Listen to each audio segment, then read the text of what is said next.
ஒரே வேட்டியில 2 டிசைன்ஸ். உதயம் pixel double style dhotis with matching shirt. பட்டாசுனா அது 1 kg குட்டி Japan crackers. Online bookings open on 90% offer. அத்தா நிறைய காசு வச்சிருக்காருடியே. நீங்கள் ஐபிஎஸ் ஆகும்போது என்ன வயசு சார் உங்களுக்கு? 23லேருந்து 24 வயசுக்குள்ள 12th முடிக்கும் போது எனக்கு வெறும் 43 கிலோ தான் என்னோட வெயிட். ஸோ அதனால் பார்த்தீங்கன்னா நிறைய பேர் வந்து என்ன புல்லிங் சொல்லுவாங்க, அதெல்லாம் பண்ணுவாங்க. என்ன மென்டலாக பாதிக்க ஆரம்பிச்சு. அப்போ தான் நான் முடிவு பண்ணேன், இல்லை இது நான் இப்படி இருக்கக்கூடாது அப்படின்னு சொல்லிட்டு நான் ஜிம் போக ஆரம்பிச்சேன். காலேஜ் போகிறப்பயே நான் ஒரு 58-60 கிலோ வந்துட்டேன்.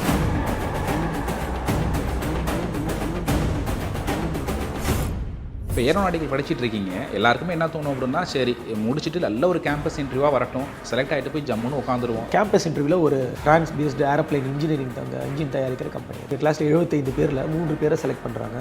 நல்ல சம்பளம், அப்பயே வந்து மாதம் 45,000 ரூபா பக்கம் சம்பளம். நான் பெங்களூரில் போய் சேர்ந்தேன். பட் 2 நாட்களே நான் வந்துட்டேன். ப்ளஸ் லைட்டாக ஒரு கனவு, போலீஸ்லேயும் போனுங்கிற ஒரு சின்ன கனவு இருந்தது. பைலட்டோட கனவு பெருசாக இருந்தால் கூட அந்த பெரிய கனவுக்குள்ளே இது ஒரு சின்ன கனவாக இருந்தது. எப்படி தொடங்குனீங்க அந்த யூபிஎஸ்சி? எனக்கு ஒரு நண்பர் இருந்தார். அவர் வந்து எனக்கு எத்தனை அட்டம்ப்டில் நீங்கள் பாஸ் பண்ணீங்க பாஸ்ன்னு கேட்டார். நான் ஃபஸ்ட் டைம்லேயே பாஸ் பண்ணிவிடுவேன் அப்படிங்கிறேன். அவர் வந்து முடியாது பாஸ்ன்னார். பட் நான் பாஸ் பண்ணதுக்கப்புறமா என்னை அந்த இன்ஸ்டியூட்டில் கூப்பிட்டு ஸ்பீச் கொடுக்குறப்ப கூட அவர் இன்னும் அப்படி அதே ஸ்டேஜில் தான் இருந்தார். நான் அவரை தவறுன்னு சொல்லலை. பட் பாயிண்ட் என்ன அப்படின்னா வந்து தன்னம்பிக்கை அப்படிங்கிறது இதுக்கு முன்னாடி இருந்துச்சு. எக்ஸாம் எழுதின அப்புறம் அந்த ரிசல்ட் வர வரைக்கும் அந்த ஜேர்னியை சொல்லுங்கள். யூபிஎஸ்சி எக்ஸாமில் எல்லாருமே சொல்லுவாங்க போக போக டஃப் ஆகுது அப்படிங்காங்க. இல்லை போக போக தான் டஃப்னஸ் குறையும் ஆக்சுவலாக. பட் இன்டர்வியூ வந்து உங்களோட பர்சனாலிட்டியை அவங்க தெரிஞ்சுக்க விரும்புகிறாங்க. அது பேரே பர்சனாலிட்டி. என்ன கேள்வி கேட்டாங்க? ஒரு கொஸ்டின் வாஸ் தி டீல் மேக்கர்னு சொல்லுவாங்க. டீல் மேக்கர், டீல் பிரேக்கர்னு. So that was the deal மேக்கர்னு நான் நினைக்கிறேன். தமிழ்நாட்டிலேருந்து வரக்கூடியவங்க ஏன் வீரப்பனை வந்து ஒரு ஹீரோவாக பார்க்குறீங்க அப்படின்னு கேட்டார். ஸோ வீரப்பன் வந்து அவரை சார்ந்த ஒரு சில மக்களுக்கு வந்து நிறைய நன்மைகளை செஞ்சார். அதனால் அவர்கள் சார்ந்த மக்களுக்கு அவர் ஹீரோவாக தென்பட்டிருக்கலாம். சராசரி குடிமகனாகவும் லா அபைடிங் சிட்டிசனாகவும் கண்டிப்பாக என்ன போன்ற ஒரு குடிமகனுக்கு கண்டிப்பாக ஒரு ஹீரோ கிடைக்கும்.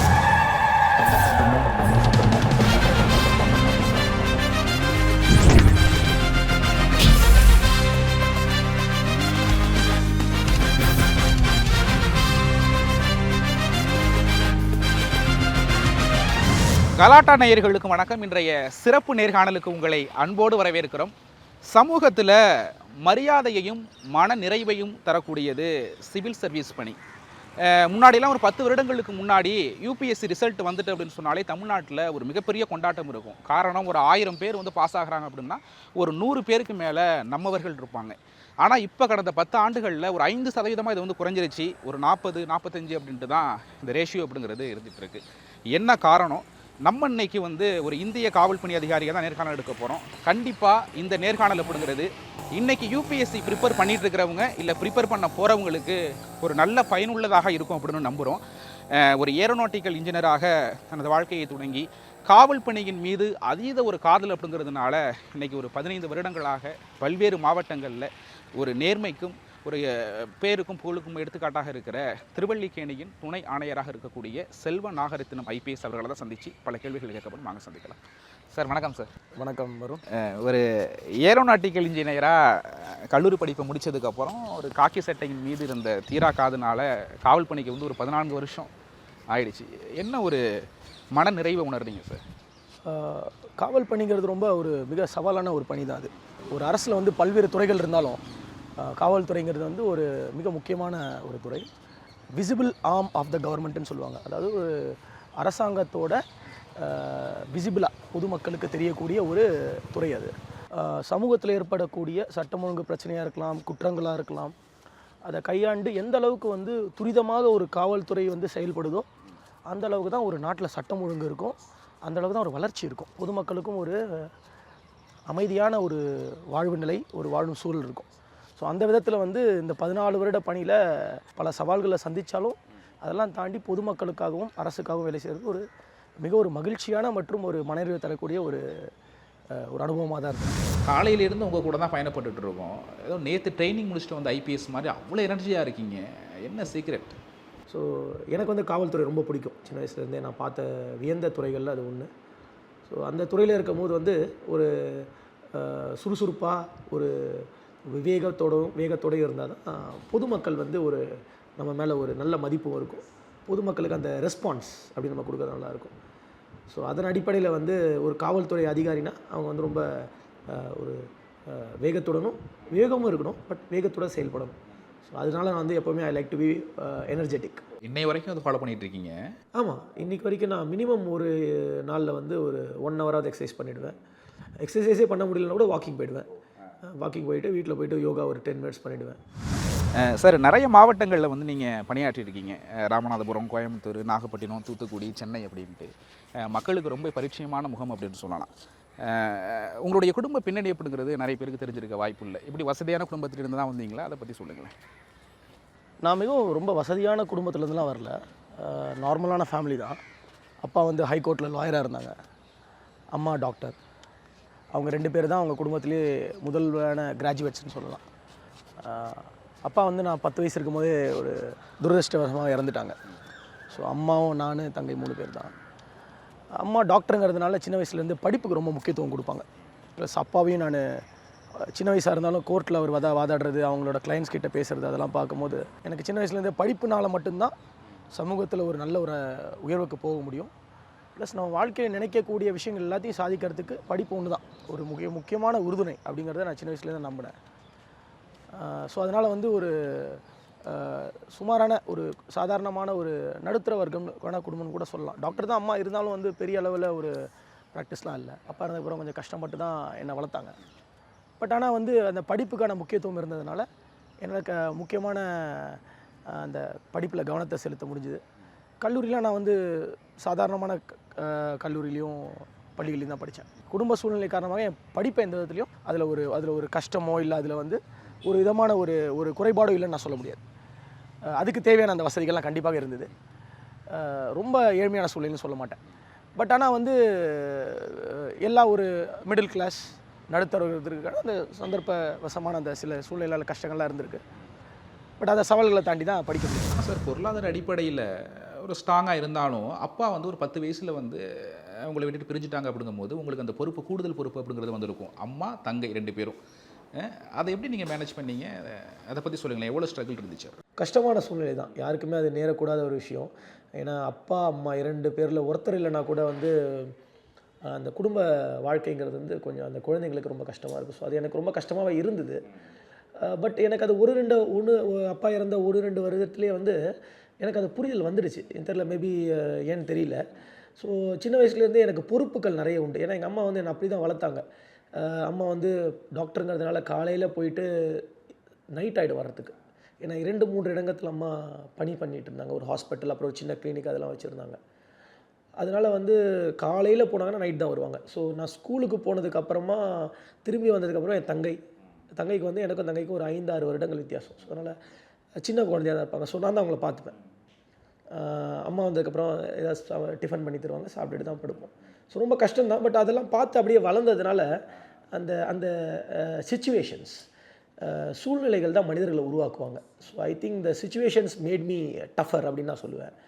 அண்ட் த ரெஸ்பான்சிபிலிட்டி, அந்த வயசுக்கேற்ற ரெஸ்பான்சிபிலிட்டியை சின்ன வயசுலேயே இருக்கிறதுக்கான அந்த சூழ்நிலை வந்ததுனால ஐ திங்க் கொஞ்சம் அந்த மெச்சூரிட்டி வந்தது எனக்கு. ஸோ கஷ்டம்தான், பட் அதை தாண்டி தான் வரணும் இல்லையா. ஸோ அம்மாவோட அந்த வழிகாட்டுதல்லையும் அம்மாவோட அந்த ஊக்கத்துலேயும் தான் வந்து நானும் தங்கை 2 பேரும் வளர்ந்தோம். இப்போ அப்பா வந்து இறக்கும்போது உங்களுக்கு 10 வயசுனா ஒரு 5ஆம் வகுப்பு படிச்சுட்டு இருந்திருப்பீங்க. அப்போ சின்ன வயசுலேருந்து சொல்லுவாங்களா, அப்பா இது மாதிரி ஆகு, டீச்சர் ஆகு, இல்லை போலீஸ் ஆகு அப்படிங்கிறது மாதிரி சொல்லுவாங்களா? உங்களை என்ன ஆக்கி பார்க்கணுன்னு ஆசை இருந்துச்சு அப்பாவுக்கு? அப்பா வந்து ஒரு புகழ்பெற்ற சென்னை உயர்நீதிமன்றத்துலேயும் சரி, கொஞ்ச நாள் உச்சநீதிமன்றத்துலேயும் டெல்லியிலையும் இருந்தார்.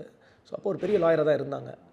அப்பாவுக்கு வந்து என்ன லாயர் ஆக்கணும் தான் ரொம்ப ஆசை. ஏன்னா வந்து அப்பா வந்து சின்ன வயசில் இருக்கும்போது சாயங்காலத்தில் நான் உட்காந்துட்டு இருக்கும்போது அப்பாவோட சேம்பர் இப்படி தான் இருக்கும். நிறைய புக்ஸ் இருக்கும். லாயர் பார்த்துருப்பீங்க, லாயர்ஸ்னால் நிறைய புக்ஸ் நிறைய புக்ஸ் இருக்கும். ஸோ அதில் பார்த்தீங்கன்னா அப்பா உட்காந்துருப்பாங்க. அப்பா வந்து அந்த நோட்ஸ், அடுத்த நாள் கேஸுக்கான நோட்ஸ் அதெல்லாம் எடுப்பாங்க. ஸோ நான் கூட உட்காந்துருப்பேன். எனக்கு புரியாது சின்ன வயசில் என்ன புரியும். பட் ஆனால் பார்த்தீங்கன்னா பக்கத்தில் உட்காந்து பார்ப்பேன். ஸோ அப்பா வந்து விளையாட்டாக சொல்லுவார், என்னடா நீ என்ன மாதிரி ஒரு லாயர் ஆகணுமா, பின்னாடி ஒரு லாயராகி வரணும், ஓகேவா அப்படின்னு விளையாட்டாக சொல்லுவார். சரிப்பா அப்படின்னுவேன். அது ஞாபகம் இருக்குது எனக்கு. இன்னும் க்ரைம் ஸ்டோரிலாம் சொல்லுவாங்களா நடந்தது அவங்க பார்க்குற கேஸ்லாம்? இல்லை, அப்பாவோட ஜூனியர்ஸ்லாம் ரொம்ப லேட் நைட் வரைக்கும் இருப்பாங்க. ஸோ அவங்க பேசுகிறதெல்லாம் நான் பார்ப்பேன். எனக்கு புரியாது, அந்த வயசில் என்ன புரியாது. பட் ஆனால் அவங்க பேசுகிறது பார்க்கும்போது ஏதோ பேசுகிறாங்க, ரொம்ப பெரிய இது பண்ணுறாங்க, ரொம்ப முக்கியமான சீரியஸாக ஏதோ பண்ணுறாங்க. சின்ன வயசில் அப்படி தான் நம்மளுக்கு தோணும், ஏதோ சீரியஸாக பண்ணுறாங்க அப்படின்னு நம்மளுக்கு தோணும். பட் அப்பா வந்து ஒரு சிறந்த ஒரு பேச்சாளர்.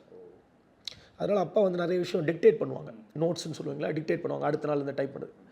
ஸோ அப்போ அந்த டைப்பிஸ்ட் இப்போ தான் கம்ப்யூட்டர்ஸில் அப்போ டைப்பிஸ்ட்டில் நான் சொல்கிறது வந்து early 90s 91 92 அந்த டைமில். ஸோ அந்த டைப்பிஸ்ட் வந்து நோட்ஸ் எடுப்பாங்க, அந்த ஷார்ட் ஹேண்ட்னு சொல்லுவாங்க, அதை எழுதுவாங்க.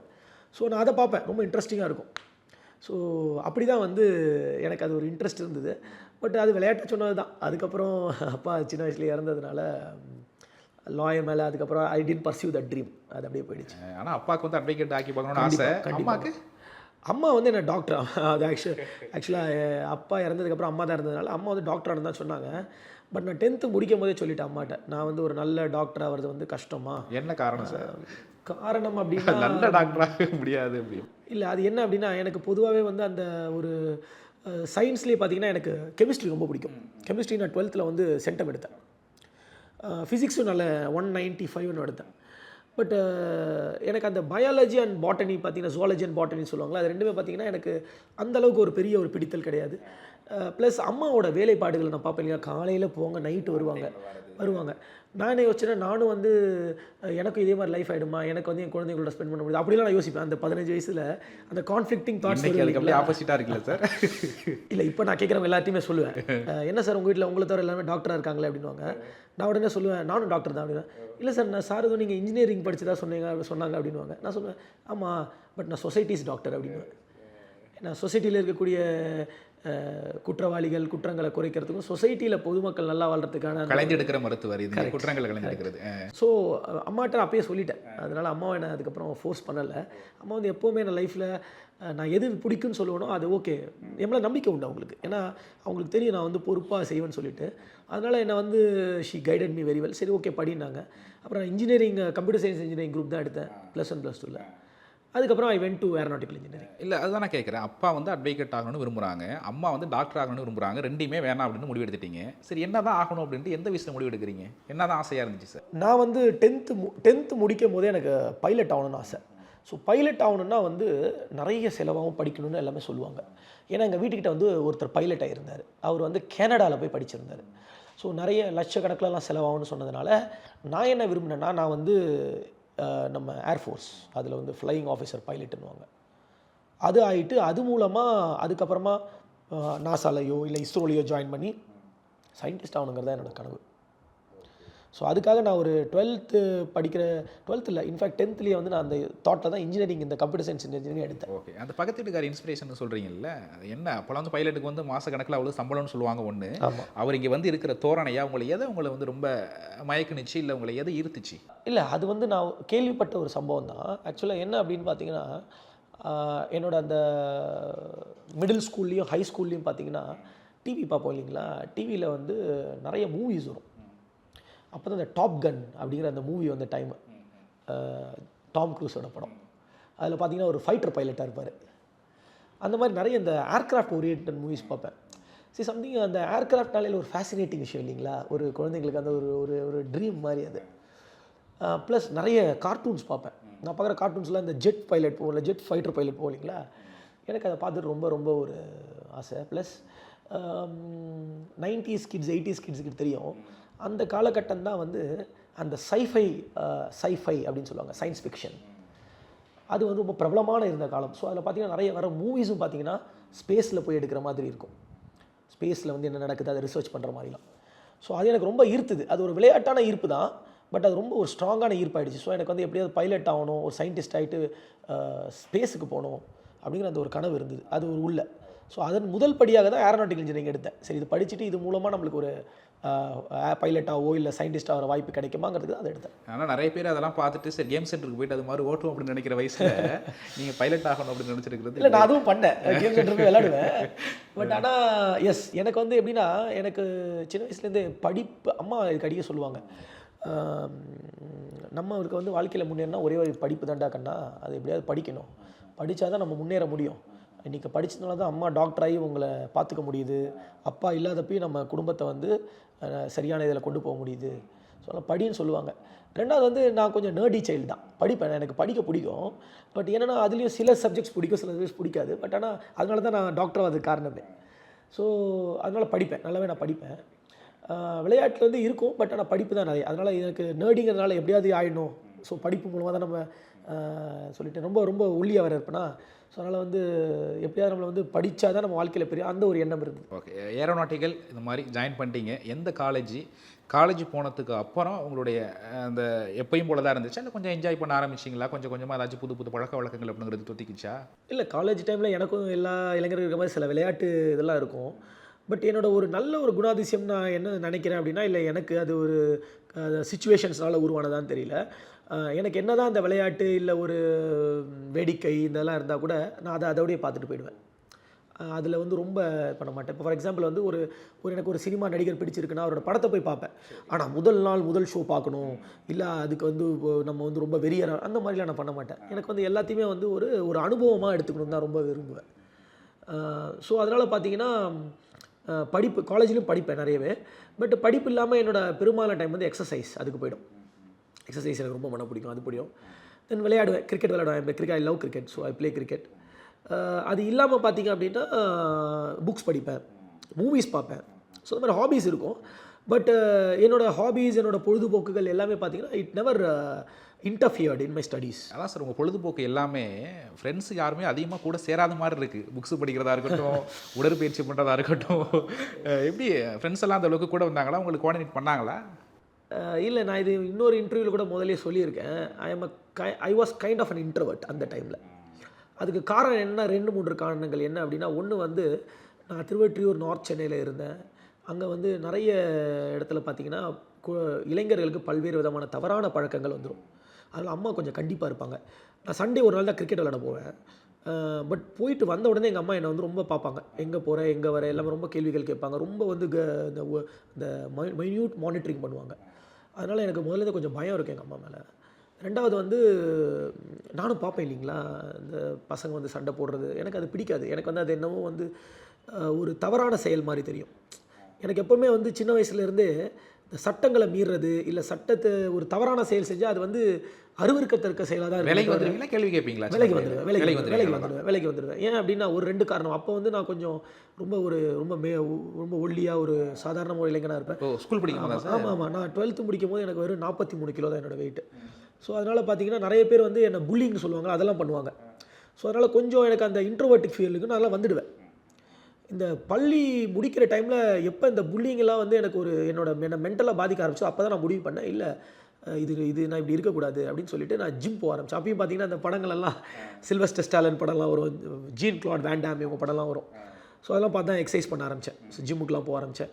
ஸோ காலேஜ் போகிறப்பயே நான் ஒரு 58-60 கிலோ வந்துட்டேன். மசில்ஸ்லாம் ஏற்றிட்டு அப்படியே ரெடி பண்ணிவிட்டு. ஸோ அது அப்படியே ஒரு அடிக்ஷன் மாதிரி ஆகிடுச்சு. ஸோ ஏன்னா நம்ம பொதுவாகவே வந்து பாடி லாங்குவேஜ் ஸ்பீக்ஸ்ன்னு சொல்லுவாங்க. ஒரு மனிதனோட தோரணை ஆள் பாடை ஆடை பாதின்னு சொல்லுவாங்கள்ல, அந்த மாதிரி ஒரு மனிதனோட தோரணை பார்த்து தான் மற்றவர்கள் நம்மகிட்ட பழகுவாங்க. ஸோ அதனால் வந்து எனக்கு அது ஒரு கான்ஃபிடென்ஸ் கொடுத்தது. ரெண்டாவது என்ன ப்ரொடெக்ட் பண்ணிக்கிறதுக்கான ஒரு இது கிடச்சிது. ஸோ அதனால தான் நான் எக்ஸசைஸை தேர்ந்தெடுத்து அப்படியே போனேன். ஸோ எனக்கு நண்பர்கள் கம்மி தான், எப்போவுமே எனக்கு நண்பர்கள் கம்மி தான். ஸோ படிக்கிற காலத்தில் வந்து என்னோடய நண்பர்கள் வந்து குறைவாக தான் இருப்பேன். ஏன்னா நிறைய அது கேளிக்கையெல்லாம் வரும். பட் நான் அதை ஒரு பெருசாக எடுத்துக்க மாட்டேன். ஏன் அப்படின்னா வந்து நான் எப்போவுமே என்ன நினைப்பேன்னா, நம்மகிட்ட இருக்கிற ரிசோர்ஸஸ்லேயே time is the most important resource. So டைமை எப்படி செலவு பண்ணுறோம், யார் கூட செலவு பண்ணுறோம், எதுக்காக செலவு பண்ணுறது ரொம்ப முக்கியம். ஸோ அதனாலேயே நான் என்னோடய நட்பு வட்டாரங்கிறது ரொம்ப சின்ன நட்பு வட்டாரம் தான். பெருசாக எனக்கு நிறைய நண்பர்கள் காலேஜ் ரெண்டுலேயுமே. இப்போ கூட பார்த்தீங்கன்னா வந்து எனக்கு என்னோட நண்பர்கள்னு நான் சொல்கிறது பார்த்தீங்கன்னா அஃப்கோர்ஸ் காவல்துறையில் செயல்படுறதுனாலையும் படிப்புறதுனாலையும் பொது வாழ்க்கையில் இருக்கிறனால நிறைய பேர் அப்புறம் தான் அது நிறைய பேர் தெரியும். பட் ஆனால் நண்பர்கள் சொல்கிறது எனக்கு மிக குறைவு. நான் அவங்கள மட்டும்தான் என்னோட அன்றாட வாழ்க்கையில் இருக்கக்கூடிய பிரச்சனைகளாக இருக்கட்டும், என்னோட உணர்வுகளாக இருக்கட்டும், அவங்களோட தான் நான் ஷேர் பண்ணேன். ரொம்ப விரல் விட்டு எண்ணக்கூடியவர்கள் தான் என்னோட சோஷியல் மீடியாவில் கூட தெரிவாங்க. என் கூட ஃபோட்டோஸ் போடுவேன். ரொம்ப இவங்களாம் யாருன்னு கேட்பாங்க. நான் சொல்லுவேன் அவங்களாம் எனக்கு 20-25 விதமாக பழக்கம். ஸோ அவங்க அந்த மாதிரி நண்பர்கள் ரொம்ப மிக குறைவு, ஒரு 4-5 நண்பர்கள் தான் இருப்பாங்க. இன்றைக்கும் பார்த்தீங்கன்னா அவங்களுக்கு தான் நான் உண்மையான செல்வநாக ரத்தினம் யாருங்கிறது அவங்களுக்கு தான் தெரியும். ஏன்னா என்னோட எல்லா நிலையும் அவங்க பார்த்துருக்காங்க. நான் கஷ்டப்பட்ட நிலை, என்னோட வாழ்க்கையை நான் வளர்ந்து வந்த நிலை, நான் இந்த யூபிஎஸ்சி எக்ஸாமுக்கு படித்து கொண்டிருந்த நிலை எல்லாமே அவங்க பார்த்துருக்காங்க. இப்போ ஏரோநாட்டிக்கல் படிச்சுட்டு இருக்கீங்க, எல்லாருக்குமே என்ன தோணும் அப்படின்னா, சரி முடிச்சுட்டு நல்ல ஒரு கேம்பஸ் இன்டர்வியூவாக வரட்டும், செலக்ட் ஆகிட்டு போய் ஜம்முன்னு உட்காந்துருவோம் நல்ல சம்பளத்தில். அதுவும் அன்னைக்கு ரொம்ப இன்ஜினியரிங்க்கு பயங்கர ஃபோக்கஸ் இருந்த காலம். உங்களுக்கு எந்த மாதிரி எண்ணம் இருந்துச்சு, என்ன நடந்துச்சு? நான் சொன்னேன் இல்லைங்களா, எனக்கு பைலட் ஆகணும் ஆசைன்னு சொல்லிட்டு. பட் முறையாக அப்போ தான் எங்கள் கல்லூரிக்கு வந்து அந்த கேம்பஸ் இன்டர்வியூவில் ஒரு கம்பெனி வராங்க, சாஃப்ரான் அப்படின்னு. France based aeroplane engineering engine தயாரிக்கிற கம்பெனி அது. 3 பேர் தான் செலக்ட் பண்ணுறாங்க. 75 எங்கள் கிளாஸில் 75 பேரில் 3 பேரை செலக்ட் பண்ணுறாங்க. நல்ல சம்பளம், அப்பயே வந்து மாதம் 45,000 ரூபா பக்கம் சம்பளம். நான் பெங்களூரில் போய் சேர்ந்தேன். பட் 2 நாட்களே நான் வந்துட்டேன். எங்கள் அம்மாவும் கேட்டாங்க, ஏன்டா வந்துட்டேன். நான் சொன்னேன், இல்லைம்மா அகைன் இது என் பர்சனாலிட்டிக்கு செட் ஆகாது அப்படின்னு. எங்கள் அம்மா எப்பயும் போல் இப்படியே நீ சொல்லிட்டுரு, சரி எதாவது பண்ணு அப்படின்ட்டு போயிட்டாங்க. ஷீ நோஸ், ஏன்னா she knows that I am a serious person. ஏன்னா 10th எடுத்த மார்க்கு, 12th எடுத்த மார்க்கு, காலேஜில் மெரிட்டில் எடுத்த மார்க் எல்லாமே அவங்களுக்கு தெரியும். So she know that I will do something good in life. ஆனால் 75 பேரில் 3 பேர் செலக்ட் ஆகிறதுனா பெரிய விஷயம். அந்தளவுக்கு உங்களை வந்து நோட் பண்ணி உங்கள்கிட்ட குவாலிட்டி இருக்குது அப்படின்றத எடுத்திருக்காங்க. ஆமாம், அதையும் நீங்கள் மீறி வந்து இங்கே யூபிஎஸ்சி ஐபிஎஸ் அப்படின்ட்டு எந்த இது உங்களை மாற்றினுச்சு? இல்லை, எனக்கு வந்து எப்போவுமே கொஞ்சம் அட்வென்ச்சரஸ் லைஃப் ரொம்ப பிடிக்கும். I like living on the edge. ஏன் அப்படின்னா எனக்கு வந்து எனக்கு போய் பார்த்திங்கன்னா ஃபீல்டில் போய் வேலை செய்ய ரொம்ப பிடிக்கும். ஏன்னா அதில் வந்து எனக்கு வந்து ஒரு அந்த அந்த வேர்வை சிந்தி வேலை செய்கிறதுன்னு சொல்லுவாங்கள்ல, எனக்கு ரொம்ப பிடிக்கும். அதில் ஒரு தனி ஒரு சந்தோஷம் இருக்கும்.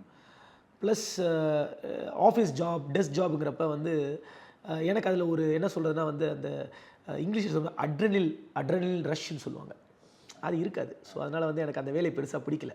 ப்ளஸ் நான் சொன்னேன் இல்லைங்களா, எனக்கு அந்த டைமில் பெரிய உந்துதல் பார்த்திங்கன்னா பைலட். ப்ளஸ் லைட்டாக ஒரு கனவு போலீஸ்லேயும் போகணுங்கிற ஒரு சின்ன கனவு இருந்தது. ஸோ அதனால தான் அந்த வேலையை விட்டுட்டு இந்த எக்ஸாமுக்கு படிக்கிறேன். அந்த சின்ன கனவு என்ன சார்? அதிலிருந்து தான் இன்றைக்கி பெரிய கனவாக இன்றைக்கி உங்களை இந்த இடத்துல உட்கார வச்சிருக்கு. அந்த சின்ன கனவு ஸ்டார்டிங்கில் இருந்திருக்கும்ல, என்ன கனவு? நான் ஸ்கூல் படிச்சுட்டு இருந்தேன், ஹையர் செகண்டரி, ப்ராட்வேல சென்ட் கேப்ரியல்ஸ் ஹையர் செகண்டரி ஸ்கூலில் படித்தேன். இந்த டைம் வந்து பார்த்திங்கன்னா 2000க்கு அப்புறமா 2002-03 காலமில் சென்னையில் வந்து அப்போ குற்றங்கள் நிறைய நடந்துகிட்டு இருந்தது. அப்போ வந்து காவல் ஆணையராக, சென்னை பெருநகர காவல் ஆணையராக வந்து பார்த்திங்கன்னா திரு விஜயகுமார் ஐபிஎஸ், இப்போ ரிட்டையர்ட் ஆகிட்டாங்க, அவங்க இருந்தாங்க. அவங்க வந்து அந்த ரவுடிஸை கண்ட்ரோல் பண்ணுறதா இருக்கட்டும், போலீஸ் டிபார்ட்மெண்ட்டை ரீஆர்கனைஸ் பண்ணுறதா இருக்கட்டும். ப்ளஸ் அப்போ தான் முதல் முறையாக இந்த போலீஸ் பாய்ஸ் கிளப் அப்படிங்கிறத கொண்டு வந்து பாய்ஸ் அண்ட் கேர்ள்ஸ் கிளப்பாக இருக்குது, அது கொண்டு வந்து இந்த குற்றத்துக்கு போகிற டெண்டன்சி உள்ள அந்த இளைஞர்களை வந்து நல் பாதையில் கொண்டு வந்தார். ஸோ எனக்கு அது ரொம்ப பிடிச்சிருந்தது. எப்படி வந்து ஒரு கெட்ட வழியில் போகாமல் ஒரு நல்ல வழியில் கொண்டு போய் எப்படி ஒரு இளைஞர்களை வழிக்கு நடத்த முடியும் ஒரு காவல்துறை அதிகாரினால் அப்படிங்கிறத பார்த்து எனக்கு அது ரொம்ப பிடிச்சிருந்தது. நேரடியாக பார்க்கக்கூடிய வாய்ப்பு இருந்துச்சு? நியூஸ் பேப்பரில் டிவியில் தான் நேரடியாக ஒரு தடவை பார்த்துருக்கேன். ஒரு பள்ளி ப்ரோக்ராம்க்கு வரும்போது பார்த்துருக்கேன், நான் நேரடியாக பார்த்துருக்கேன், அவர் பேச்சும் கேட்டிருக்கேன். நியூஸ் பேப்பர் படிப்போம் அப்போ நிறைய, ஸோ அதுலேயும் பார்த்துருக்கேன். டிவியில் கூட அப்போ நிறைய போடுவாங்க. அப்போ வந்து உங்களுக்கு தொலைக்காட்சி மினிமம் சேனல் தானே, ஸோ அதனால் அப்போ பார்த்துருக்கேன், நிறைய நியூஸில் பார்த்துருக்கேன். ஸோ அவரோட அந்த அப்பியரன்ஸ், அவர் பேசுகிற விதம்லாம் எனக்கு ரொம்ப பிடிச்சிருந்தது. ஒரு காவல்துறை அதிகாரினால் ஒரு சமூகத்தில் இத்தனை பேருக்கு நல்லது பண்ண முடியுமாங்கிற எனக்கு தோணல் இருந்தது. ஸோ அப்பயே நான் வந்து எனக்கு காவல்துறை அதிகாரி ஆகணுங்கிற அந்த ஒரு சின்ன எண்ணம் இருந்தது. பைலட்டோட கனவு பெருசாக இருந்தால் கூட அந்த பெரிய கனவுக்குள்ளே இது ஒரு சின்ன கனவாக இருந்தது. ஓகே, அது ஒரு புறம் இருக்க. சரி, இத்தனை வருஷம் படிச்சிட்டோம், இதுக்கப்புறமும் இன்னும் 4 வருஷம் 5 வருஷம் படிக்கணுமா அப்படிங்கிறது நம்மளுக்கு பெரிய ஒரு மனசோர்வு ஏற்படுத்தும்ல, உட்காந்து படிக்கணுமா அப்படின்ட்டு. அந்த இடத்துல உங்களை ஆறுதல் படுத்திக்கிறதுக்கோ, உங்களை உற்சாகப்படுத்திக்கிறதுக்கோ எப்படி தொடங்குனீங்க அந்த யூபிஎஸ்சி அப்படின்ட்டு முதல் நாள்? எங்கள் உறவினர்களில் ஒரு ரிட்டையர்டு இன்ஸ்பெக்டர் ஆஃப் போலீஸ் இருந்தார். அவர் தான் வந்து இந்த எக்ஸாம் நீ ஏன் ட்ரை பண்ணக்கூடாதுன்னு சொன்னார். நான் அந்த வேலைக்கு சேராமல் இருந்த அந்த காலகட்டத்தில் நான் ஏர்ஃபோர்ஸ் எக்ஸாம் தான் ட்ரை பண்ணிகிட்டு இருந்தேன். ஸோ இப்போ இதில் வர்றப்போ பார்த்தீங்க அப்படின்னா ஃபஸ்ட்டு எனக்கு எதுவுமே தெரியாது, இந்த எக்ஸாம் பற்றி எதுவும் தெரியாது. ஸ்டேஜ் இருக்குது, ஒன்றுமே தெரியாது. ஸோ அவர் சொன்னதுக்கப்புறம் ஒரு நாள் வந்து வீட்டில் இப்போ இன்டர்நெட் கம்ப்யூட்டர் இருக்கும் இல்லைங்களா, ஸோ அதில் போட்டு சர்ச் பண்ணி பார்க்குறேன். அப்புறம் தான் கொஞ்சமாக தெரிஞ்சுக்கிட்டேன். அப்புறம் எந்தெந்த இன்ஸ்டியூட்ஸ் இருக்குது, கவர்மெண்ட் இன்ஸ்டியூட் என்ன இருக்குது, ப்ரைவேட் இன்ஸ்டியூட் என்ன இருக்குது, இதெல்லாமே நான் பார்த்தேன். அதுக்கப்புறம் அப்படியே பொறுமையாக பார்த்தீங்க அப்படின்னா தென் என்னோடய நண்பர்கள் 2-3 பேர் விசாரிக்க ஆரம்பித்தேன். அப்புறம் தான் நான் அண்ணா நகரில் இன்ஸ்டியூட்ஸ்லாம் போய் பார்க்க ஆரம்பித்தேன். அப்புறம் தான் தெரிஞ்சுக்கிட்டேன், இப்படி தான் படிக்கணும். அப்போ ஒரு இன்ஸ்டியூட்டில் சேர்ந்தேன். சில பேர் ஆல்ரெடி இந்த எக்ஸாம் பாஸ் பண்ணியிருப்பாங்க இல்லைங்களா, அவங்களோட அந்த இன்டர்வியூஸ் பார்த்து, அவங்களோட அந்த ஆர்டிகல்ஸ்லாம் பார்த்து அப்படியே நான் கொஞ்சம் மெல்லமாக தான் தொடங்கினேன். தொடங்கும் போதே சில தயக்கங்கள் இருந்தது, பட் இருந்தாலும் பண்ண முடியுங்கிற அந்த ஒரு நம்பிக்கை இருந்தது எனக்கு. சார், நீங்கள் இப்போ இன்ஸ்டியூட்டில் ஜாயின் பண்ணும்போது என்ன வயசு சார்? அப்போது 21லேருந்து 22 இருக்கும். காலேஜ் முடிச்சு ஒரு 6 மாதம் அந்த ஏர்ஃபோர்ஸ் எக்ஸாம் படிச்சுட்டு இருந்தேன்னு சொல்லிங்களா, ப்ரிப்பேர் பண்ணிட்டு இருந்தேன். அதுக்கப்புறம் ஒரு 22 வயசுக்குள்ளே தான் அப்போ ஜாயின் பண்ணேன். நான் ஐபிஎஸ் பாஸ் பண்ணும்போது எனக்கு 23 வயது தான். 23 வயசில் பாஸ் ஐபிஎஸ்? 23, 24 அந்த மிடில் அது இருந்தேன். நம்ம இன்ஸ்டியூட் போகும்போது சார் நிறைய பேர் வந்து ஒரு 3 அட்டெம்ப்ட் 4 அட்டெம்ப்ட் பண்ணவங்களாம் உள்ளே இருப்பாங்க. நீங்கள் வந்து ஒரு ஃப்ரெஷ்ஷாக போகிறீங்க, அவங்கள பார்க்கும்போது உங்களுக்கு ஒரு பயம் வந்துச்சா? இல்லை நம்ம ஃபஸ்ட்டே கிளியர் பண்ணிடலாம், அவங்களாம் நம்மளுக்கு வந்து ஒரு பொருட்டல்ல அப்படிங்கிறது மாதிரி உங்கள் மேலே உள்ள தன்னம்பிக்கையை நீங்கள் வளர்த்துக்கிட்டீங்களா? இப்படி எனக்கு எப்போயுமே பார்த்தீங்கன்னா ஐ ஹாவ் திஸ் இம்யூன் ஒரு குவாலிட்டி. வெளியே இருந்து வரக்கூடிய எந்த ஒரு விஷயமும் என்னை பெரிய அளவில் பாதிக்காது. ஸோ அதனால் பார்த்தீங்கன்னா நான் அந்த எக்ஸாம் சேரும் போதே ஒரு நம்பிக்கையோடு தான் சேர்ந்தேன், கண்டிப்பாக கிளியர் பண்ண முடியும்னு. நான் தான் சொன்னேன், என்னோட அந்த ஒரு இன்ட்ரோவர்ட் கேரக்டர் இருக்கிறதுனால நிறைய பேர்கிட்ட நான் போய் பேச மாட்டேன். அங்கேயும் தனியாக அங்கேயும் வந்து ஒரு சில பேர் யாராவது பக்கத்தில் உட்காருவாங்க இல்லைங்களா, அவங்ககிட்ட தான் லைட்டாக பேசுவேன், நிறைய பேர்கிட்ட பேச மாட்டேன். பட் பேசுகிறவங்க நிறைய பேர் வந்து சொல்லுவாங்க, இந்த எக்ஸாம் ரொம்ப கஷ்டமாக இருக்கும், ஒரே தடவையில் பாஸ் பண்ண முடியாது அப்படின்லாம் சொல்லுவாங்க. இதுக்கு பேசாமல் எடுத்துகிட்டு போயிடலாம் அப்படின்னு தோணும். பட் ஆனால் நான் வந்து எல்லாருமே தைரியமாக சொல்லுவேன், நான் முதல் அட்டம்ப்ட்லேயே கிளியர் பண்ணிவிடுவேன். நான் ஒரு விளையாட்டு ஒரு இன்டர்வியூவில் கூட சொல்லியிருக்கேன். எனக்கு ஒரு நண்பர் இருந்தார், அவர் வந்து என்ன எத்தனை அட்டம்ப்ட்டில் நீங்கள் பாஸ் பண்ணீங்க பாஸ்ன்னு கேட்டார். நான் முதல் அட்டம்ப்ட்லேயே பாஸ் பண்ணிவிடுவேன் விளையாட்டை சொன்னேன். அவர் வந்து பாஸ் அப்படிலாம் இல்லை, இந்த எக்ஸாம் கிளியர் பண்ணணும்னா மினிமம் ஒரு 3 அட்டம்ப்டாவது 4 அட்டம்ப்டாவது ஆகும். ஃபஸ்ட்டு ஒரு அட்டம்ப்ட்டில் வந்து ப்ரிலிம்ஸ் கிடைக்க பாஸ் பண்ண மாட்டோம், அப்புறம் அடுத்து ப்ரிலிம்ஸ் பாஸ் பண்ணுவோம் அப்படி இப்படின்னாரு. அதனால் இதெல்லாம் எதுக்கு, இதெல்லாம் கேட்க இல்லை, நான் ஃபஸ்ட் அட்டம்ப்ட்லேயே பாஸ் பண்ணிவிடுவேன் அப்படின்னு. அவர் வந்து முடியாது பாஸ்ன்னார். பட் நான் பாஸ் பண்ணதுக்கப்புறமா என்னை அந்த இன்ஸ்டியூட்டில் கூப்பிட்டு ஸ்பீச் கொடுக்குறப்ப கூட அவர் இன்னும் அப்படியே அதே ஸ்டேஜில் தான் இருந்தார். நான் அவரை தவறுன்னு சொல்லலை, பட் பாயிண்ட் என்ன அப்படின்னா வந்து முதல்ல நீங்கள் நம்பணும், அவர் நம்பணும். ஆமாம், உங்கள் கனவுல நீங்கள் நம்பணும். ரூமின்னு ஒரு கவிஞர் இருக்கார், அவர் சொல்லுவார், unfold your own myth called life அப்படின்னுவார். தமிழில் சொல்லணும் அப்படின்னா உங்கள் வாழ்க்கை என்கிற கூடிய அந்த விடுகதையை நீங்கள் தான் அவிழ்க்கணும் அப்படின்னு சொல்கிற அர்த்தம். ஸோ அதை வந்து அதனால் வந்து நீங்கள் தான் உங்கள் வாழ்க்கை பாதையை டிசைட் பண்ணுறவங்க. ஸோ அதனால் வந்து நான் அதில் என்ன ரொம்ப I believe in my self a lot. So அந்த நம்பிக்கை இருந்தது. அந்த நம்பிக்கை இருந்ததுனால என்னால் அதுக்கேற்ற மாதிரி உழைக்க முடிஞ்சுது, அதுக்கேற்ற மாதிரி என் கனவையும் எட்ட முடிஞ்சுது. இல்லை சார், ஒரு 21 வயசில் போய் இன்ஸ்டியூட்டில் ஜாயின் பண்ணுறீங்க, அதுவும் ஃபஸ்ட் அட்டம்ப்ட்லேயே கிளியர் பண்ணுறீங்க அப்படின்னா, அன்னைக்கு வந்து ஒரு 100 பேர் பாஸ் ஆகுறாங்க அப்படின்னா ஒரு 7 பேர் தான் ரேஷியோன்னு நினைக்கிறேன்.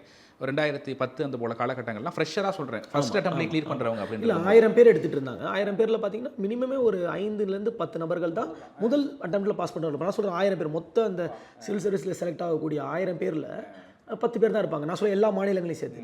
தமிழ்நாட்டில் எடுத்திங்கன்னா அந்த நீங்கள் சொன்ன மாதிரி 100 பேர் அந்த டைமில் பாஸ் பண்ணிட்டு இருந்தாங்க. 100 பேர் 110 20 பேர்லேருந்து ஒரு 2 பேர் இல்லை 3 பேர் இருப்பாங்க.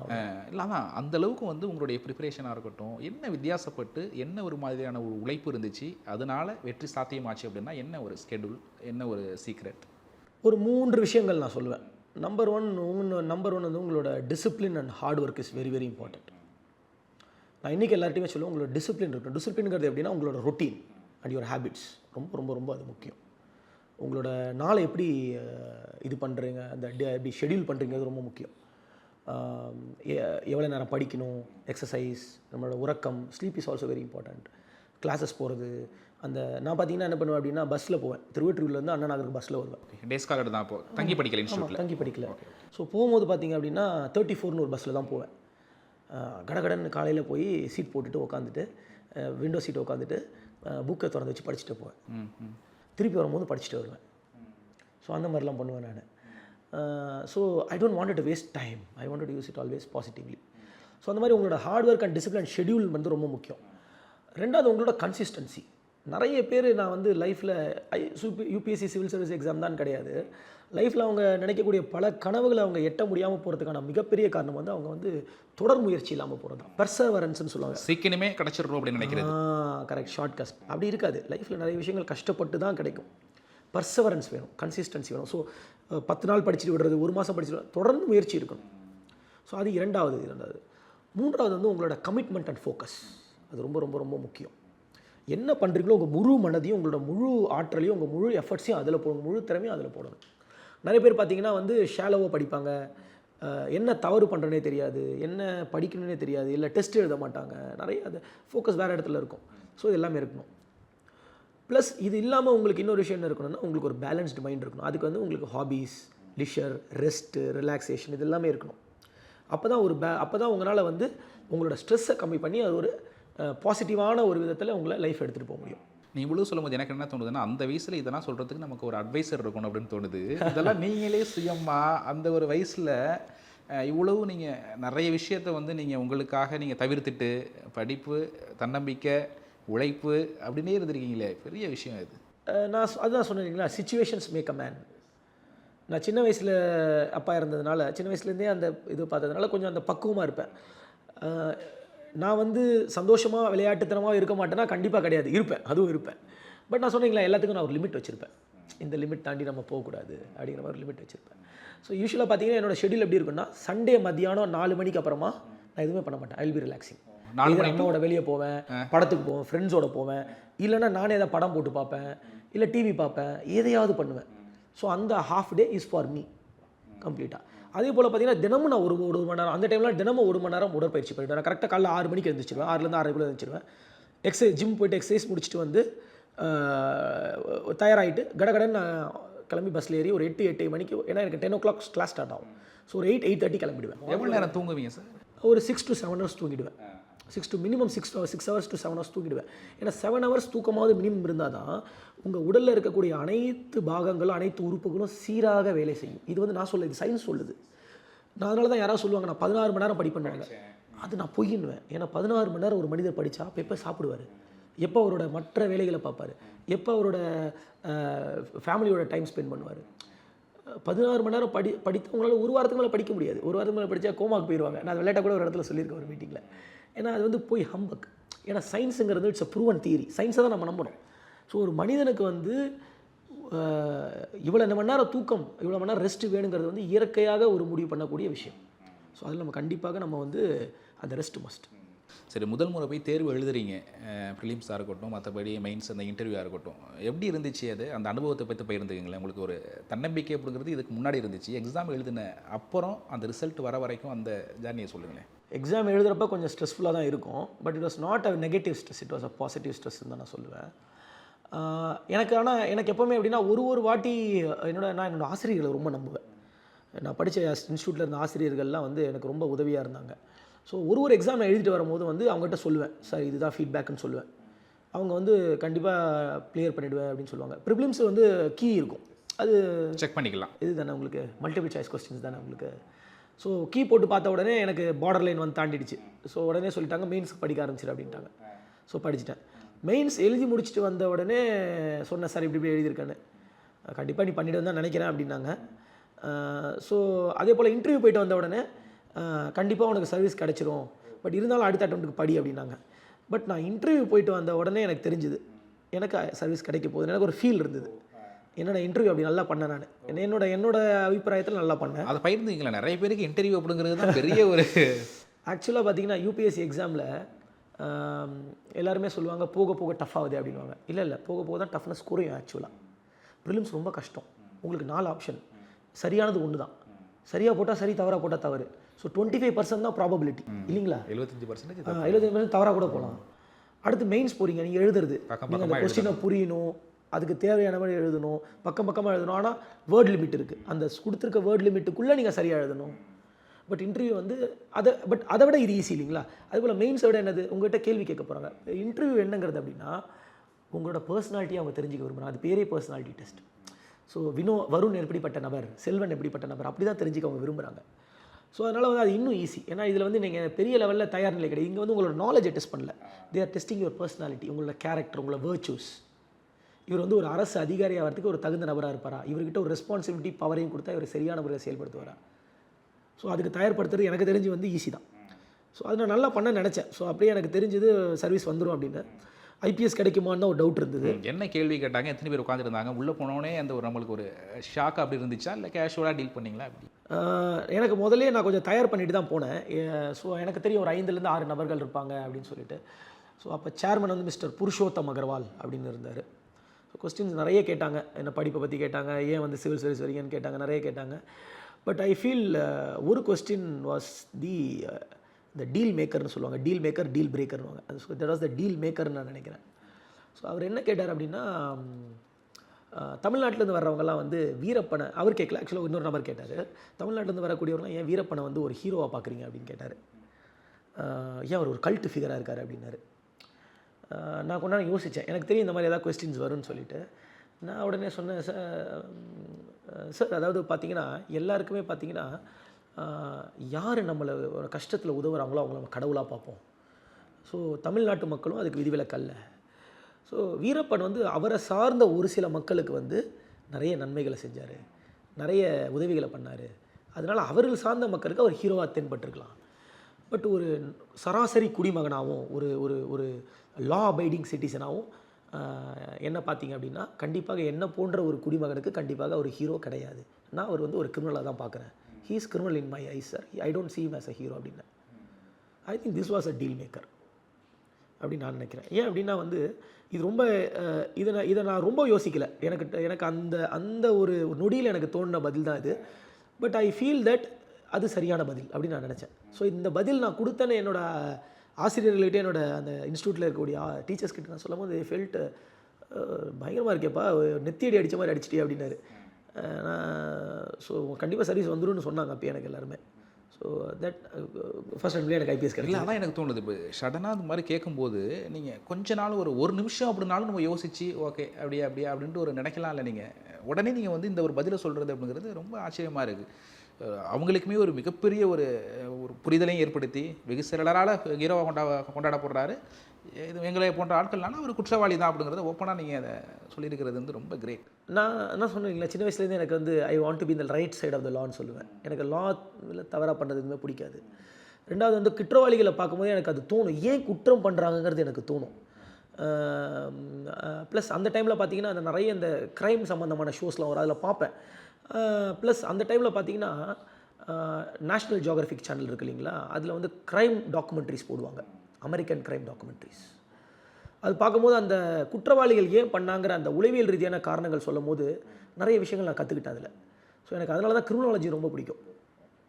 ஸோ அதனால் இந்த பதில் எனக்கு உளவியல் அளவில் வந்து தான் தெரியல, பட்டு அது சொல்லிட்டேன். அந்த பதிலையுமே நான் எதில் கனெக்ட் பண்ணி பார்க்குறேன்னா, நீங்கள் சின்ன வயசில் இவரை பார்த்து நம்ம ஐபிஎஸ் ஆகணும்னு பார்த்த விஜயகுமார் சார் இங்கே வீரப்பனுக்கு வந்து இந்த ஒரு பதில் நீங்கள் கொடுக்க இருக்கலாம் எப்படி பாருங்கள் இருக்கலாம். அப்போ அவர் வந்து அந்த புக்கு கூட வரலன்னு நினைக்கிறேன், அவர் எழுதின புக்கும் அப்போ வரல அந்த டைமில்.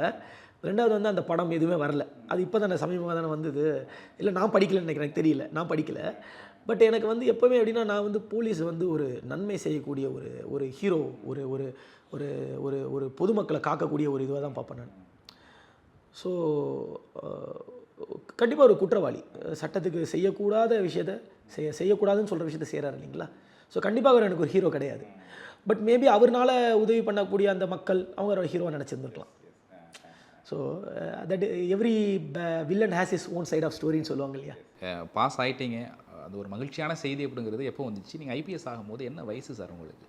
24 வயசுக்குள்ளே தான், எனக்கு 23லேருந்து 24 வயசுக்குள்ளே மே மாதம் 6ஆம் தினம் 2010 எனக்கு இன்னும் ஞாபகம் இருக்குது. மத்தியானம் வீட்டில் சாப்பிட்டுட்டு இருக்கேன். அப்போ தான் அம்மா வந்து அடுத்த ப்ரிலிம்ஸ் எப்போ அப்படின்னு கேட்குறாங்க. நான் சொன்னேன் அடுத்து இன்னொரு 3 வாரத்தில் வரப்போதுமா, படிக்காமல் நீயே உட்காந்துட்டு இருக்க அப்படின்னு. அவங்க முடிவே பண்ணிட்டாங்க. சர்வீஸ் வந்துடும் நம்பிக்கை இருக்குது அப்படின்னேன். அப்படியா அப்படின்னாங்க. உடனே என் ஃப்ரெண்டு ஒருத்தர் இருக்கார் கோபால்னு, நான் அவர் ஒன்றா இன்டர்வியூ அட்டன் பண்ணோம். அவர் இப்போ ரயில்வே அக்கௌண்ட்ஸில், அவருக்கு ரயில்வே அக்கௌண்ட்ஸ் கிடச்சிது.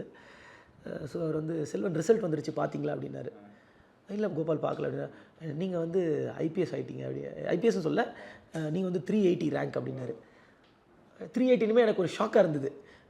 நான் வந்து எப்போவுமே வந்து நான் சொன்னேன் நான் ரொம்ப நம்புவேன், நான் ஒரு 100 ரேங்க்குள்ளே வந்துடுவேன், ஆல் இண்டியா டாப்பர் ஆகிடுவேன் நினச்சேன். பட் 380ங்கிறப்ப எனக்கு ஷாக்காக இருந்தது. அப்படியா உண்மையாக 380 தான் நான் பார்த்தீங்களா அப்படின்னேன். ஆமாம் பார்த்துட்டேன் அப்படின்னு அந்த வெப்சைட்டில் லிங்க் எனக்கு சொன்னார். சொன்ன உடனே நான் அப்புறம் எங்கள் அம்மாவை கூப்பிட்டு சொல்கிறேன், அம்மா இந்த மாதிரி சொல்கிறாங்கம்மா அப்படின்னு. உடனே ஓப்பன் பண்ணேன், இன்டர்நெட்டில் ஓப்பன் பண்ணி, வீட்டில் தான் இருக்குது, வீட்டில் கம்ப்யூட்டர் இருந்தது பார்த்தோம். So I was happy. அது 380. பட் என்னென்னா 380க்கு ஐபிஎஸ் கிடைக்குமான்னு எனக்கு தெரில. அதுக்கப்புறம் என்ன பண்ணேன், அதுக்கு முந்தின வருஷம் ரிசல்ட் எடுத்து பார்த்தேன். நான் வந்து ஓபிசி கேட்டகரியில் வருவேன். ஸோ அந்த கேட்டகரிக்கு வந்து 385 வரைக்கும் ஐபிஎஸ் கிடச்சிருந்தது இதுக்கு முன்னாடி. அந்த வருஷத்துக்கு வேகன்சி கொஞ்சம் கூட. ஸோ எனக்கு கிடச்சிருங்கிற நம்பிக்கை இருந்தது. ஸோ ஐபிஎஸ் கிடச்சிருங்கிற நம்பிக்கை இருந்தது. ஸோ அது கன்ஃபார்ம் பண்ணதுக்கப்புறமா ஓகே, நான் அந்த அட்டெம்ப்ட் எழுதலை அப்படியே இருந்துட்டேன். அதுக்கப்புறம் அப்படியே ட்ரைனிங் போய் ஜாயின் பண்ணேன். ஃபஸ்ட் டைம் அந்த யூனிஃபார்ம் போடும்போது எப்படி இருந்துச்சு சார் உங்களுடைய ஃபீல்? உண்மையை சொல்லணுன்னா வந்து அது ஒரு சர்ரியல் மூமெண்ட்டுன்னு சொல்லலாம். உண்மை இல்லாமல் இருந்தது, நல்லா இருந்தது, ஒரு சந்தோஷமான மூமெண்ட்டு. ஏன்னா பார்த்திங்க அப்படின்னா அந்த என்பிஏ அப்படிங்கிறது வந்து நேஷ்னல் போலீஸ் அகாடமி, வேறு ஐபிஎஸ் ஆஃபீஸர்ஸ் ஆர் ட்ரெயின்டு வந்து அது வந்து ஒரு எக்ஸ்பீரியன்ஸுங்க. அது வந்து நான் வந்து சாதாரணமாக சொல்ல முடியாது. அது வந்து ஒரு காவல்துறையை நேசிக்கக்கூடிய ஒவ்வொரு அதிகாரியும் ஒரு நபரும் அங்கே அதிகாரி ஆகிறதுக்கு போவே அந்த ட்ரைனிங் எடுத்தால் தான் அந்த எக்ஸ்பீரியன்ஸை சொல்ல முடியும்.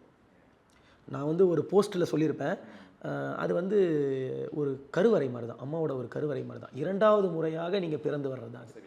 ஸோ அது ரொம்ப சந்தோஷமான ஒரு தருணம், ரொம்ப ரொம்ப ரொம்ப ரொம்ப ஒரு மகிழ்ச்சியான தருணம்.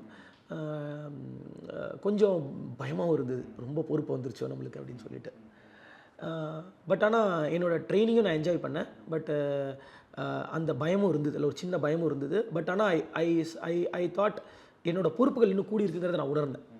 ஸோ அது வந்து ஒரு பெரிய ஒரு கனவு நினைவார ஒரு தருணம். அது ரொம்ப சந்தோஷமான ஒரு தருணம். அது யூனிஃபார்ம் போடுறது அதுவும் ஒரு பெரிய தருணம். அம்மாவோட மனநிலை எப்படி இருந்துச்சு? அம்மா என்ன சொன்னாங்க? நிறைய பேர் பார்த்தீங்கன்னா எங்கள் அம்மாட்டே சொல்லியிருக்காங்க. எங்கள் அம்மா என்ன நம்பினாங்க.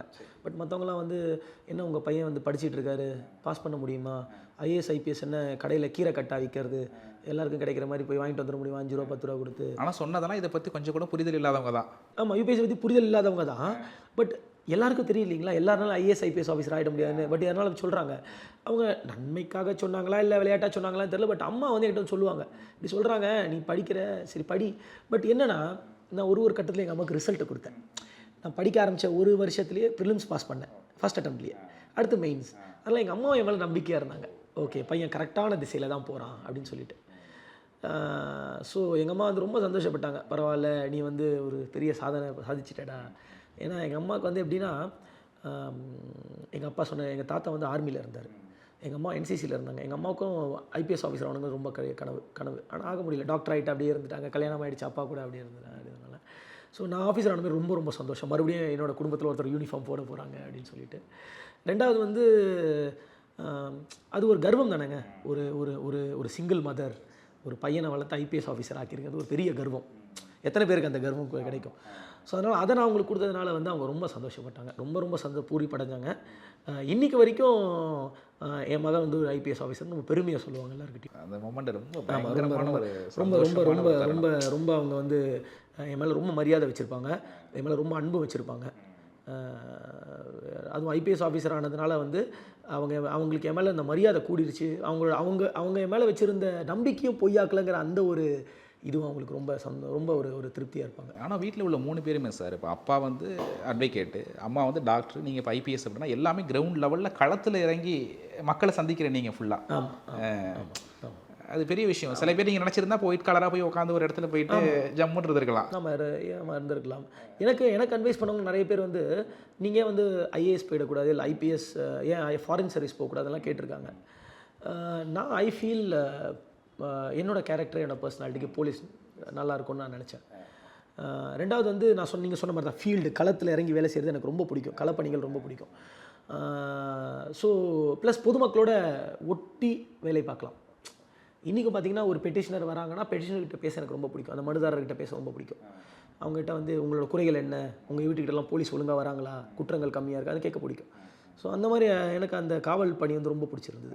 நீங்கள் ஸ்டார்டிங்கில் பேசும்போது சொன்னீங்களே சார், அந்த பைலட் ஆகணும் அப்படிங்கிறது வந்து நிறையா அந்த சீரியஸாக இருக்கட்டும், நிறையா அதெல்லாம் பார்த்துருக்கோம் அப்படின்ட்டு. போலீஸ் ஆகணும் அப்படின்ட்டு திரைப்படங்கள் காக்க மாதிரி ஏதாச்சும் பார்த்துருக்கீங்களா? ஏதாச்சும் ஒரு இன்ஸ்பிரேஷன் உண்டாகுனுச்சா? படங்கள் பார்த்துருக்கேன். பட் படங்கள் மூலமாக எனக்கு காவல்துறை அதிகாரி ஆகணும்னு தோணுது கிடையாது. நான் சொன்னீங்களா, எனக்கு மெயினான இன்ஸ்பிரேஷனாக அவர் திரு விஜயகுமார் ஐபிஎஸ் அவர்கள் தான். அதை விட இன்னொரு பெரிய இன்ஸ்பிரேஷன் யாரும் சொன்னால் திரு வால்டர் தேவாரம் அவர்கள். இன்று தமிழ்நாட்டில் வந்து நக்சலிசம், இன்சர்ஜென்சி இது போன்ற பெரிய பிரச்சனைகள் இல்லாத காரணம், மிகப்பெரிய காரணம் வந்து திரு வால்டர் தேவாரம் ஐபிஎஸ் சார் அவர்கள். ஒரு டாயின், லெஜெண்ட் ஆஃப் தமிழ்நாடு போலீஸ்னு சொல்லுவாங்க. இன்னும் நிறைய அதிகாரிகள் இருக்காங்க, நிறைய பேர் நான் சொல்லிட்டு போகலாம். எனக்கு பர்சனலாக இவங்க 2 பேரையும் ரொம்ப பிடிக்கும், இவங்க 2 பேரையுமே. ஸோ இவங்க தான் எனக்கு உண்மையான இன்ஸ்பிரேஷன். நான் இவங்க 2 பேரை தான் சொல்லுவேன். அதுக்கப்புறம் நிறைய பேர் இருந்திருக்காங்க. நான் காலேஜ் படிக்கிறப்ப எங்கள் காலேஜ் அப்போ மாவட்ட எஸ்பியாக இருந்தவங்களாம் வந்திருக்காங்க, எல்லாம் வந்திருக்காங்க நிறைய பேரும். பட் இவங்க 2 பேர் தான் எனக்கு பெரிய இன்ஸ்பிரேஷன். பட் அதையும் தாண்டி எனக்கு உண்மையாக காவல்துறை மேலே ஒரு காதல் வந்ததுக்கான காரணம் என்னென்னா, நான் ஃபீல்டில் பார்க்கக்கூடிய காவல் அதிகாரிகள் தான். சப் இன்ஸ்பெக்டர்ஸ், கான்ஸ்டபிள்ஸ், இன்ஸ்பெக்டர்ஸ், இவங்க எல்லாருமே ரொம்ப கஷ்டமான பணிங்க காவல் பணி. ஆனால் அந்த பணியும் எந்த ஒரு தொய்வு இல்லாமல் பண்ணுவாங்க. மழை வெயில் எல்லா தருணங்களையும் பண்ணுவாங்க. அதனால் வந்து ஐ ஃபீல் ஒரு சாதாரண ஒரு மனிதனாக இல்லாமல் ஒரு காவல்துறை அதிகாரியாவோ இல்லை இவள் காவல்துறை ஒரு கான்ஸ்டபிளாக இருக்கிறது கூட ஒரு மன தைரியமும் அந்த ஒரு மன உறுதியும் வேணும். ஸோ ஐ ஃபீல் அது ஒரு பெருமைக்குரிய விஷயம். அதனால தான் எனக்கு அந்த காக்கி உடை ரொம்ப பிடிச்சிது. அதில் வந்து ஒரு ஐபிஎஸ் அதிகாரி ஆனோம் அப்படின்னா நம்ம பெரிய அளவில் போகும்போது காவல்துறையினர்களுக்கும் நல்லது பண்ணலாம், பொதுமக்களுக்கு நல்லது பண்ணலாம் அப்படிங்கிற அந்த எண்ணம் தான் எனக்கு வந்தது. நீங்கள் வந்து ஐபிஎஸ் ஆஃபீஸர் ஆனதுக்கப்புறம் ஒரு பிளட்டையோ ஒரு க்ரைமையோ நீங்கள் ஃபஸ்ட்டு டீல் பண்ணும்போது உங்களுடைய உணர்வு எப்படி இருந்துச்சு? ஃபஸ்ட் டைம் போஸ்ட்மார்ட்டம் பார்க்கும்போது அந்த ரத்தம் அதெல்லாம் பார்க்கும்போது ஒரு மாதிரி இருந்தது. அதுக்கப்புறம் பார்த்தீங்கன்னா நிறைய இடத்துல வந்து இந்த கொலை சம்பவங்கள் அதெல்லாம் பார்க்க போகும்போது பார்த்தீங்கன்னா க்ளவுஸ் போட்டுட்டு நானே வந்து காயத்தெல்லாம் தொட்டு பார்ப்பேன். அந்தளவுக்கு நான் வந்து நானே மாற்றிக்கிட்டேன். 3 ஆண்டுகள் மணிப்பூர் மாநிலத்தில் இருந்தேன் இல்லைங்களா. ஆல்மோஸ்ட் தினமே துப்பாக்கிச்சூடு இருக்கும். ஒரு வாட்டி ஒரு ஆம்புஷில் போகும்போது ஒரு கமாண்டோவோட கழுத்தில் குண்டுப்பட்டு ரத்தம் அப்படியே கொட்டுது. பல சம்பவங்களில் என்னோட உயிர் கூட பாதிப்புலாம் வந்திருக்கு. என்ன நடந்துச்சு? நிறைய அட்டாக்ல வந்து மேலே சுடுவாங்க, பாம்பு போடுவாங்க, ராக்கெட் லான்ச்சர் வச்சு அடிப்பாங்க. இந்த மாதிரியான சிச்சுவேஷன்லாம் அங்கே இருக்கும். பட் எஸ், அதையும் தாண்டி தான் வந்திருக்கேன்.